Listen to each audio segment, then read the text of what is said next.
20h30 à la Grande Mosquée de Touba et à l'Université Gaston Berger de Saint-Louis, le journal.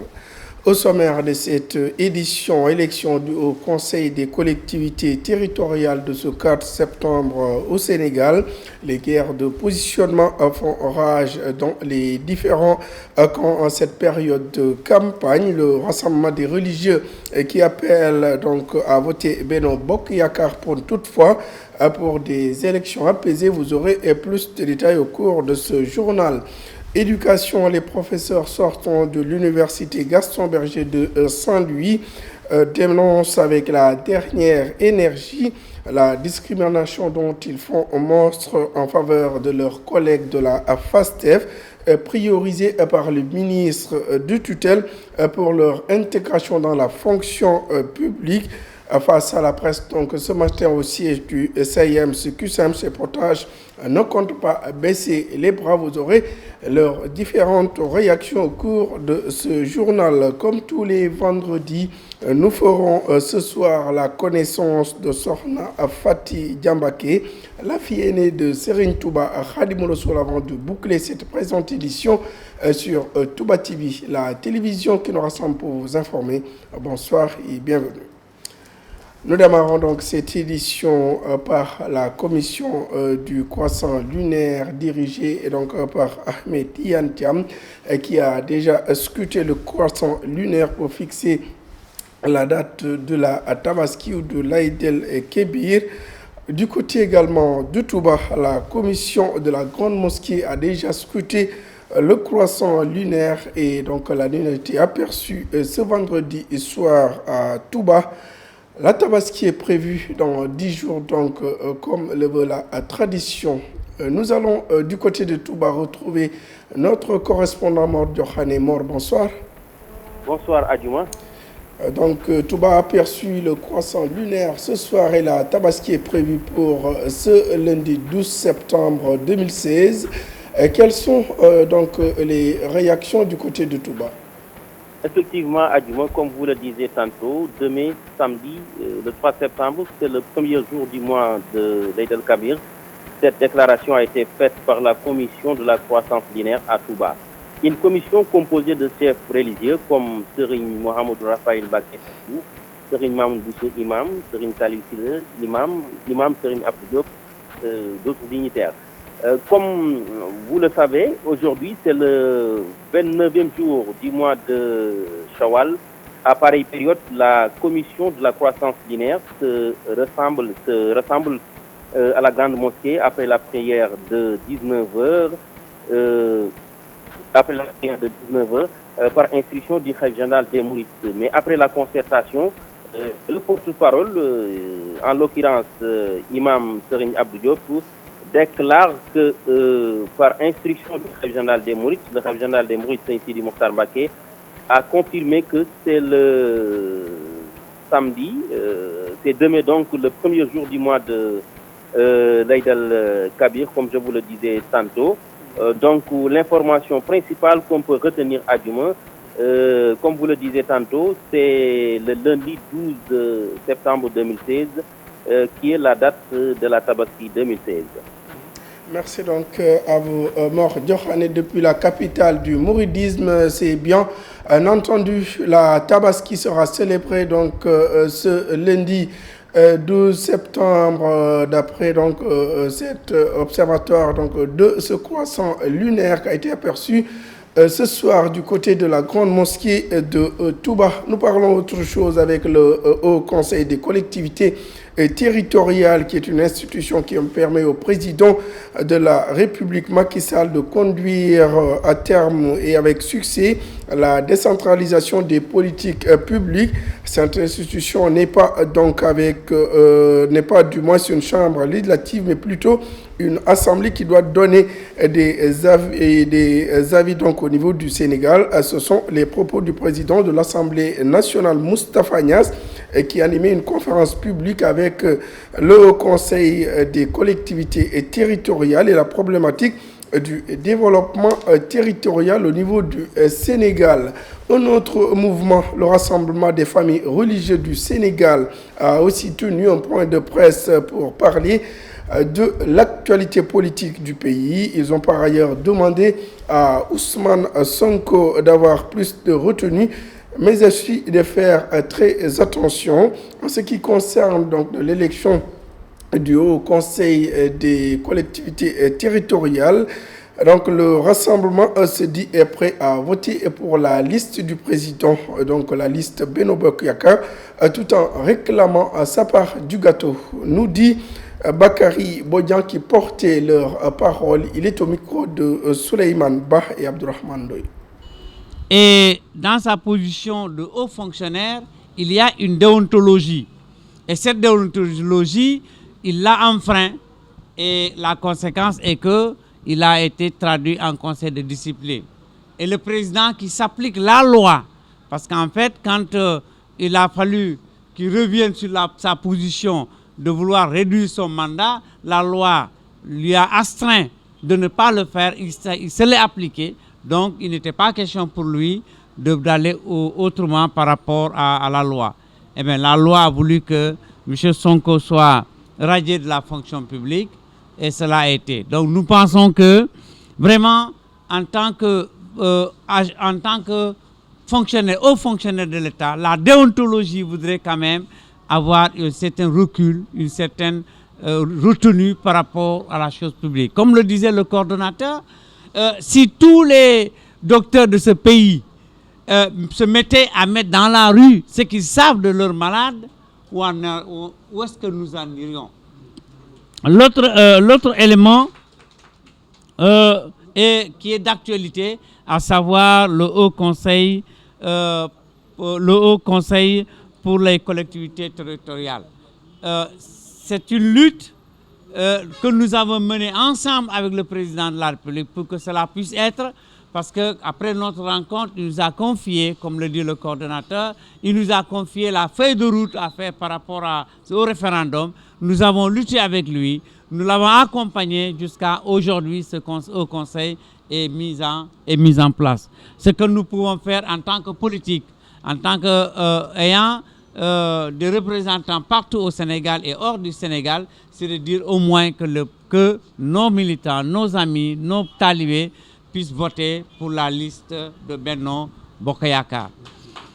Et le coordonnateur l'a dit, nous ne demandons pas au président de la République, mais nous lui disons seulement que nous sommes là pour l'accompagner. Et que donc cette structure est une structure d'accompagnement. Et que donc notre point de vue pouvait être bien exprimé dans ces structures. Et je crois que d'où notre présence dans ces structures et au moins lui sera très bénéfique. Bakary Bodian, il y a eu également une guerre de positionnement entre acteurs politiques du Sénégal. Le Haut Conseil des collectivités territoriales est source de discorde des politiques qui sont quand même conscients toutefois du rôle que pourrait jouer cette assemblée sélective dans l'acte 3 de la décentralisation au niveau du pays. Suivant ce propos, l'analyse est faite par notre confrère Moussaïan. Le Haut Conseil des collectivités territoriales sera installé ce dimanche, comprenant 158 élus répartis comme suit: 70 conseillers choisis par le président de la République, 80 autres membres du Conseil seront élus au suffrage indirect. Un collège électoral qui va impliquer directement les conseillers départementaux et les conseillers municipaux. Rappelons que l'institution du Haut Conseil des collectivités territoriales faisait partie des 15 points proposés aux Sénégalais par voie référendaire le 20 mars 2016 dans le cadre de la révision de la Constitution. Aujourd'hui, le président de la République passe à sa matérialisation puisque les Sénégalais ont adopté à 60% ce projet de révision. Pourquoi un conseiller des collectivités territoriales? Les réponses sont divergentes dans le landerneau politique. Pour le camp de la mouvance, à travers le Benno Bokk Yakaar, cette nouvelle institution est un puissant levier, voire incontournable, pour réussir le développement territorial équilibré, comme le prévoit l'acte 3 de la décentralisation. qui donne une nouvelle configuration plus appropriée aux collectivités locales. Du côté de l'opposition, cette nouvelle institution cache des mots comme un Sénat bis, une structure budgétivore pour servir tout simplement ou satisfaire un désir électoral. À côté du débat politique, il serait bon de savoir l'appréciation des citoyens en général. Des recoupements que nous avons faits laissent voir un vide, un mutisme, une réticence, car nombreux disent ne pas comprendre du tout alors le fonctionnement du Haut Conseil des collectivités territoriales. Les Sénégalais, pour être convaincus de son utilité, attendent demain pour juger de son mode d'usage. Moussani, en politique, toujours, l'opposition sénégalaise a lancé hier jeudi une nouvelle coalition dénommée Front pour la défense du Sénégal ou Manko Watou au Sénégal. Leur objectif est de mener un combat de principe pour l'approfondissement et la consolidation de la démocratie au niveau du pays. Éducation, conférence de presse des professeurs sortants de l'université Gaston Berger de Saint-Louis, c'était au siège du SAEMS-CUSEMS de Dakar ce matin. Le non-respect des accords relatifs à leur intégration dans la fonction publique et d'autres questions diverses étaient au menu de leurs revendications. Suivant à ce propos, le compte-rendu de la rencontre avec Abdourahmane Ndoye et Sokhna Maïmouna Sylla. Le siège du SAEMS-CUSEMS a abrité ce vendredi la conférence de presse des professeurs sortants de l'UFR-CEFS de l'université Gaston Berger de Saint-Louis pour relater différents problèmes concernant leurs conditions difficiles qu'ils vivent dans l'exercice de leurs fonctions et que l'État est le seul responsable. Nous avions été vraiment discriminés par l'État. Donc, les autorités de l'université Gaston Berger de Saint-Louis ont créé, sous l'égide du directeur d'alors, M. Marito Niane, l'UFR-CEFS en 2011, en collaboration avec le gouvernement du Sénégal, le ministre de l'Éducation nationale et le ministre de l'Enseignement supérieur. Dans le but de combler le déficit des professeurs, particulièrement dans les disciplines scientifiques comme les mathématiques. De cette UFR sont sortis 235 professeurs bien formés, et je le dis bien formés, titulaires des diplômes requis pour exercer, donc dispenser des enseignants apprentissage de bonne qualité. Nous avons été recrutés par le ministère de la fonction publique en qualité de professeur contractuel depuis octobre 2013, et affectés par le ministère de l'Éducation nationale dans les collèges et lycées du Sénégal, où nous servons dignement et loyalement dans des conditions les plus difficiles. Mais hélas, depuis octobre 2014, nous sommes en train de courir derrière notre titularisation dans la fonction publique, ce qui n'est pas normal. Et à chaque fois, le gouvernement procède à des reports, à des délais qu'il ne respecte pas. Il réclame à l'État du Sénégal et aux responsables de l'éducation de signer le dossier portant le décret 90-444 pour qu'ils puissent intégrer la fonction publique. D'ailleurs, ce dossier a été pris en charge par un décret. Et ce dossier étant réservé dans le décret numéro 90-444 organisant le CAE-CM. Donc, c'est le décret numéro 90-444 du 21 avril 1990 modifié. À la grande surprise de tout le monde, le ministère de l'Éducation nationale sollicite la suspension du processus parce qu'il y avait des observations complémentaires à faire au moment où il est représenté dans la commission technique, ce qui veut dire ces observations pouvant être faites par son représentant dans cette commission, et là je parle du DRH. Donc pour nous, aujourd'hui, dire que notre titularisation dans la fonction publique est hypothéquée par le ministre de l'Éducation nationale, M. Serigne Mbaye Thiam. Selon ces professeurs, l'État doit respecter ses engagements, sinon des plans d'action seront mis en place pour encore paralyser le système éducatif. N'est pas à faire de la délation, mais c'est la triste réalité, et il faut oser le dire. Aujourd'hui, nous attendons uniquement la signature du décret numéro 90-444 du 21 avril 1990 modifié, devant consacrer notre titularisation dans la fonction publique, sans quoi nous disons à l'opinion que tout ce qui adviendra est de la responsabilité exclusive du gouvernement du Sénégal. Ces enseignants rappellent aussi que leurs dossiers classés au niveau de la fonction publique doivent être signés afin de faciliter leur intégration dans les plus brefs délais, avant qu'ils ne passeront à la vitesse supérieure avant la prochaine rentrée prévue ce mois d'octobre. Nous restons toujours avec ces sortants de l'UFR, de l'Université Gaston Berger de Saint-Louis, qui n'ont pas également manqué de fustiger la discrimination dont ils font du moins monstre et au profit donc des professeurs sortants de la FASTEF, même s'ils sont conscients qu'ils ont reçu la même formation. Suivons leur porte-parole toujours au micro de nos confrères.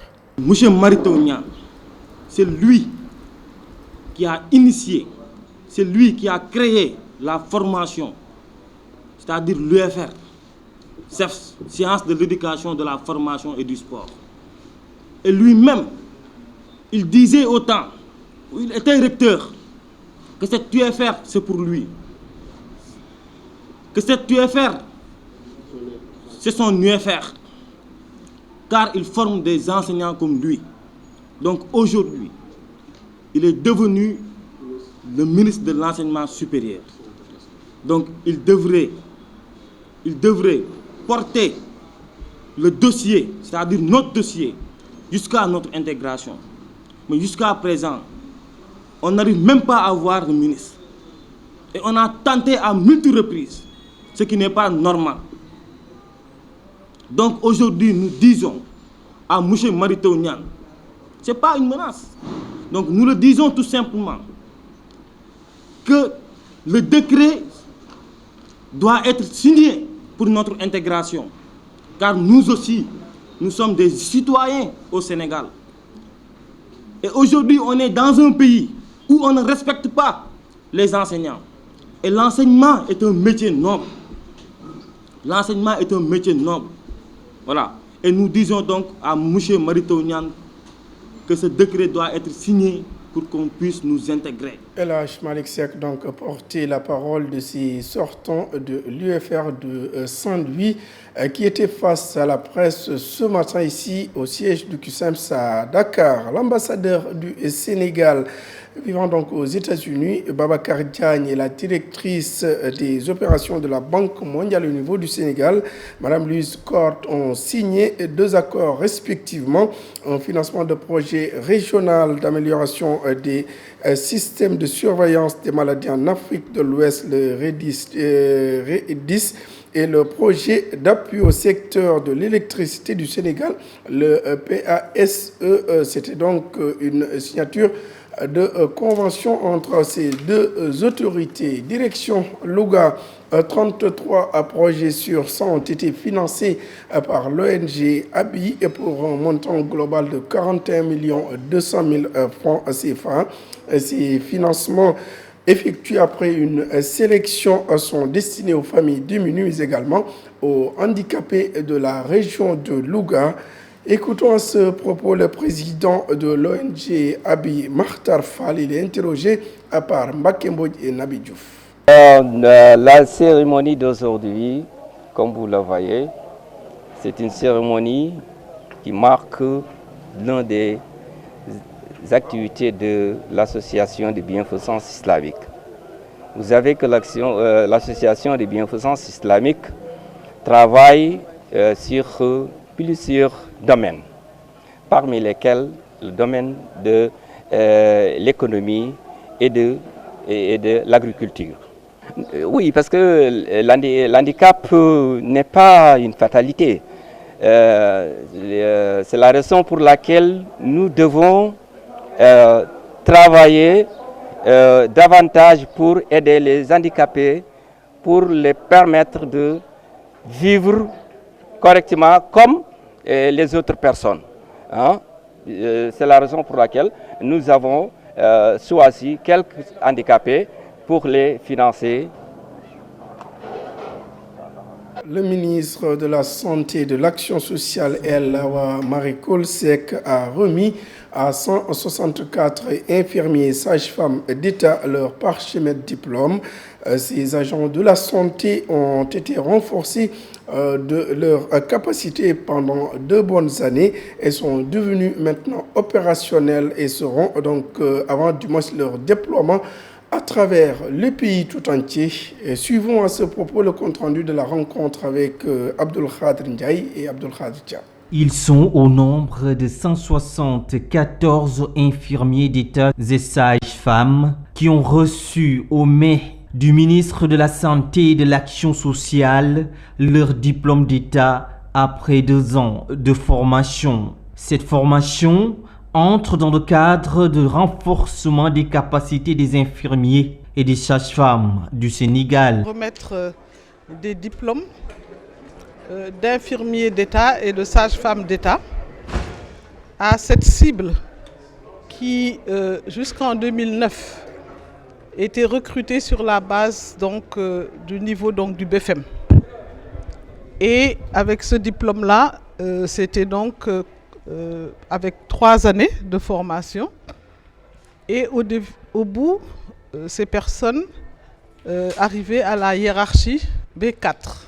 300 autres infirmiers et sages-femmes sont en train d'être formés par le biais de AMREF, qui est un partenaire du ministère de la Santé et de l'Action sociale. Selon Madame le ministre, 1000 agents seront bientôt recrutés afin de remblayer le déficit d'infirmiers dans certaines zones du Sénégal. Elle a demandé à ses services d'initier le travail en commission de recrutement et cela est en train de se faire. Ce n'est pas quelque chose qui se fait comme ça en une semaine parce que c'est tout un système qui doit être mis en place et les personnes qui sont diplômées pourront déposer leur candidature si cela n'a pas été fait. Mais toujours est-il que les 1000 agents seront recrutés cette année. Madame Awa Marie Coll Seck a exhorté aux récipiendaires de montrer plus de considération à l'accueil des éventuels patients. Il y a 2 points que les populations nous reprochent souvent. Et nous devons tenir compte de ce que les populations, qu'on appelle aujourd'hui des clients, posent comme problème. L'accueil, quand même, on doit pouvoir accueillir les gens correctement. Ce partenariat du ministère de la Santé et de l'Action sociale avec AMREF ne se limite pas seulement au Sénégal. Les pays de la sous-région tels que la Côte d'Ivoire sont également concernés. L'objectif au Sénégal est de former 2400 agents de santé. Abdul Khadir Thiam, nous parlons toujours santé avec l'association Al-Rahma qui tient une journée de consultation médicale gratuite demain samedi à Touba Khaïra 2. C'est dans la région de Diourbel, des consultations médicales gratuites pour 5000 personnes. L'association va donc offrir également un don de médicaments d'une valeur estimée à 3 millions de nos francs CFA. C'est ainsi que nous arrivons, mesdames et messieurs, donc au dernier élément de cette édition, avec comme tous les vendredis le portrait de la semaine. Aujourd'hui, on s'intéresse à la vie et à l'œuvre de Sokhna Fati Diambake, la fille aînée de Serigne Touba Khadim Rassoul. Pour plus de connaissances de cet illustre disparu, suivons donc le portrait que nous dresse Sokhna Maïmouna Silla.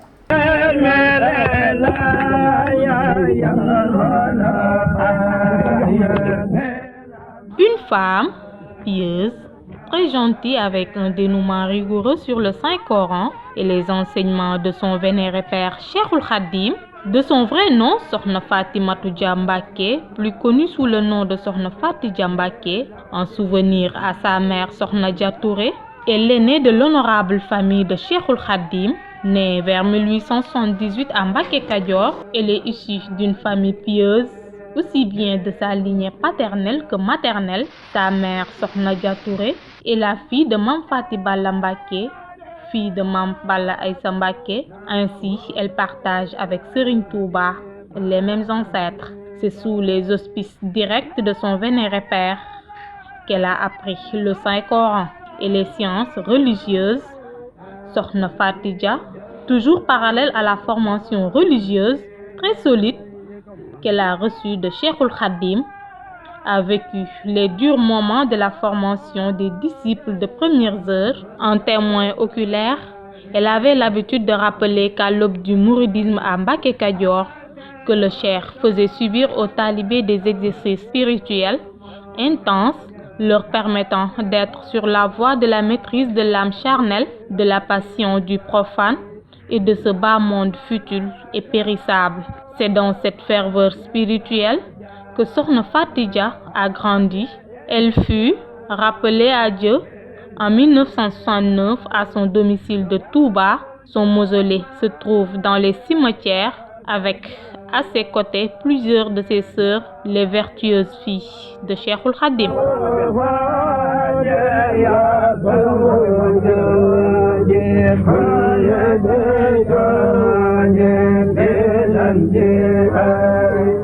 Sokhna Maïmouna Sylla, ce portrait de la semaine, mesdames et messieurs, vient de mettre fin à cette présente édition sur Touba TV, la télévision qui nous rassemble pour nous informer. Merci de l'avoir suivi. Merci à toute l'équipe de la régie et celle de la rédaction qui nous ont accompagnés pour sa réalisation. Merci de rester scotchés sur les programmes de Touba TV. Au revoir et bonsoir.